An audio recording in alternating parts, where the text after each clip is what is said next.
کہ مجھے 3 لاکھ حدیثیں ملی، اس میں سے انہوں نے 4300 کے قریب لی۔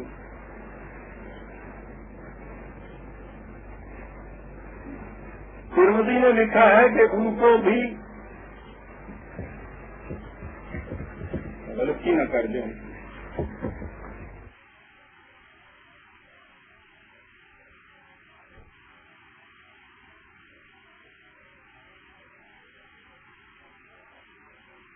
لاکھ حدیثیں مجھے ملی، انہوں نے تو 3000 کے قریب اس میں سیکھی۔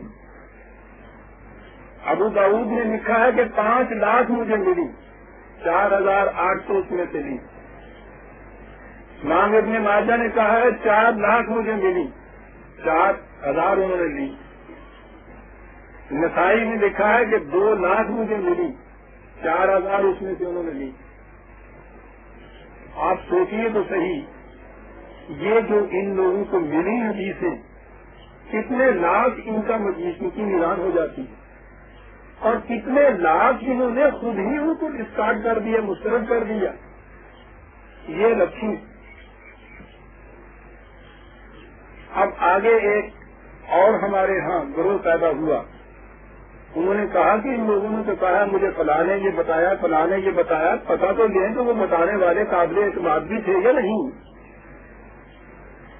یہ جو فن ہے کہ راویوں کی پرکھ کی جائے، اسے اسماء الرجال کہتے ہیں۔ بڑی بڑی کتابیں اس پہ لکھی ہوئی ہیں، لیکن ذرا سوچیے کہ کس طرح سے یہ بیٹھے ہیں طے کرنے کے لیے کہ یہ جو راویوں کے نام اس میں آتے ہیں وہ قابل اعتماد بھی ہیں یا نہیں۔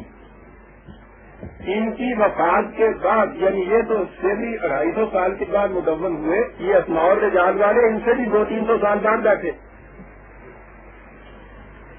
500-600 سال بعد بیٹھ کے یہ ان لوگوں کے متعلق فیصلہ کرنے بیٹھے کہ قابل اعتماد کون کون سا اس میں سے۔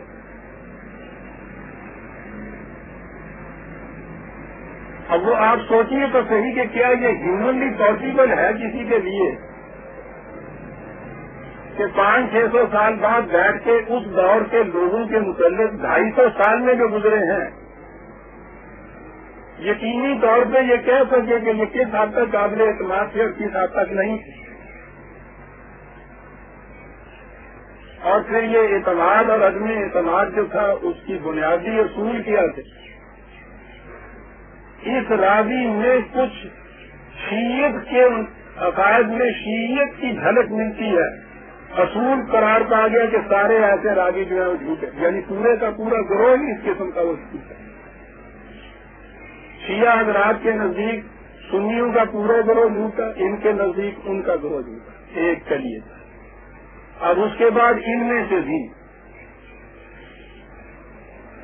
امام بخاری کے نزدیک امام ابو حنیفہ جھوٹے، ناقابل اعتماد، ان کی کوئی حدیث نہیں لینی چاہیے۔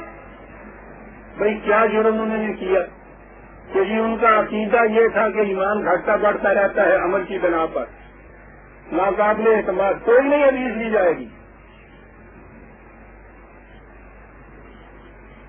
فلاں صاحب ناقابل اعتماد، ان کا عقیدہ یہ تھا کہ گرم پانی سے وضو کرنا جائز ہے۔ اس قسم کی چیزیں ہیں۔ اور پھر آپ سوچیے کہ اس معیار اور اس تحقیق کے بعد فیصلے کیے کہ یہ راوی جو ہے ثقہ ہے۔ آپ نے دیکھا کہ ثقہ کا ایک لفظ آتا ہے، جو حدیثیں یہ روایت کر دیں وہ قابل اعتماد حدیثیں ہیں۔ میرے بھائیو، یہ ہے جو چیز اس طرح سے طے پائی۔ ایک تو وہ ضرورت پیش آئی،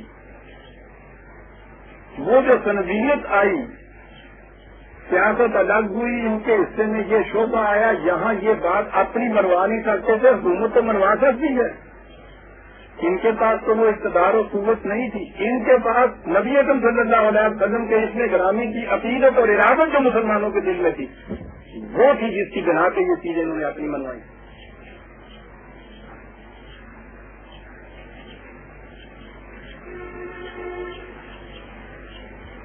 چلیے شاید کوئی نہیں، نسبت ہی صحیح حضور کی طرف اس میں انہوں نے کیا تو یہ کہ ایسا کچھ جمع کر دیا، یہ ہوا۔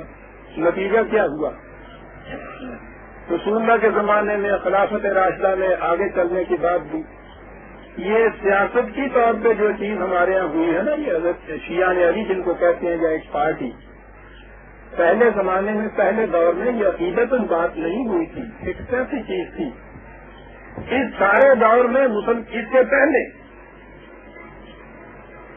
مسلمانوں کے اندر کوئی مذہبی فرقہ تھا ہی نہیں۔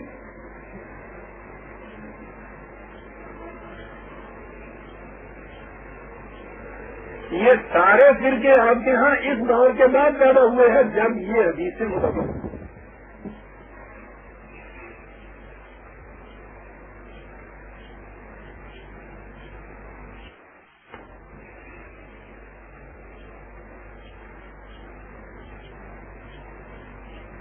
اختلاف کن کن چیزوں میں، اور چیزیں کو چھوڑ دیجیے۔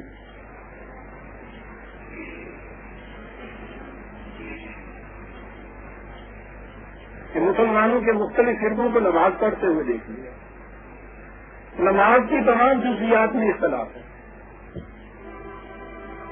اچھے بڑے لوگ پھر رہے ہوں گے، جیسا میں نے عرض کیا ہے نارکلی کے اندر یا یہاں آپ بیٹھے ہوئے ہیں، کسی کے ماتھے پہ نہیں لکھا ہوا دیوبندی، اہل حدیث، بریلوی، شیعہ، سنی، کچھ نہیں، ٹھیک بیٹھے ہوئے ہیں۔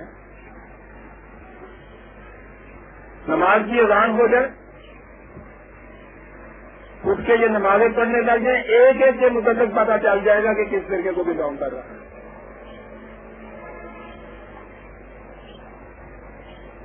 ہر ایک کا دعویٰ یہ ہے کہ میں اس طریقے سے نماز پڑھ رہا ہوں جس سے رسول اللہ صلی اللہ علیہ وسلم پڑھتے تھے۔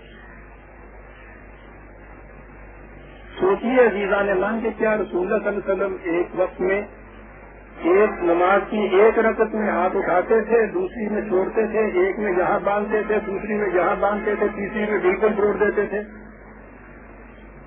یعنی کیا یہ سارے طریقے جو ہیں یہ سارے رسول اللہ کے ہو سکتے تھے؟ ان کی سند کیا ہے؟ حدیث کی کتابیں۔ ہر فرقے کے اپنے عقائد کی، اپنے مسلک کی اور اپنے ارکان کی سند کوئی نہ کوئی حدیث کی کتاب، اس سے پہلے کوئی فرقہ نہیں آتے۔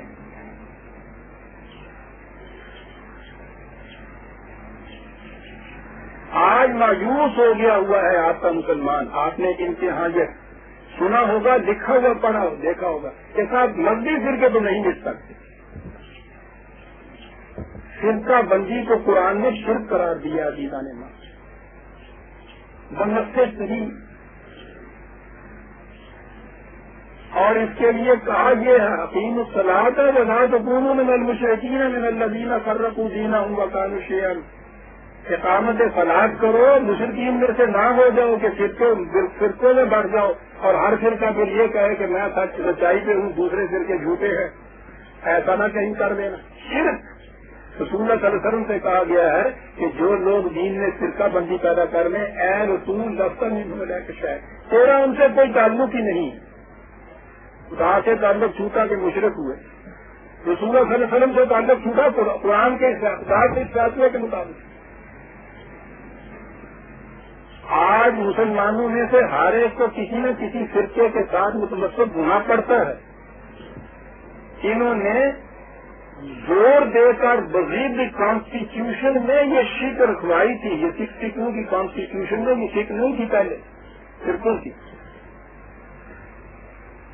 ایک عالمگیر تحریر چلائی گئی کہ اس میں یہ شک رکھنی چاہیے کہ پرسنل لا یا شخصی معاملات کے فیصلے ہر فرقے کی فکر کے مطابق ہوں گے۔ اب آپ وہاں جائیں عدالت میں، اگر اپنا کوئی مقدمہ دے کر پرسنل لا کے متعلق آپ کو بتانا پڑے گا کہ صاحب میں کس فرقے کو بلانگ کرتا ہوں، آپ کو اعلان کرنا پڑے گا کہ میں مشرک ہوں، رسول اللہ کا میرے ساتھ کوئی تعلق نہیں اور شریعت حقہ کے مطابق میرا فیصلہ کر دیجیے۔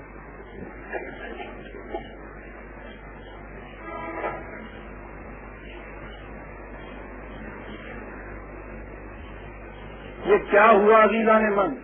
ایک بنیادی چیز مرکزیت کا تصور اٹھ گیا، نظام مملکت کا ختم ہو گیا، انفرادیت آ گئی اجتماعیت کی جگہ۔ سلطنت اپنے فیصلے کرتی چلی گئی، انہوں نے اپنے اپنے فیصلے کیے۔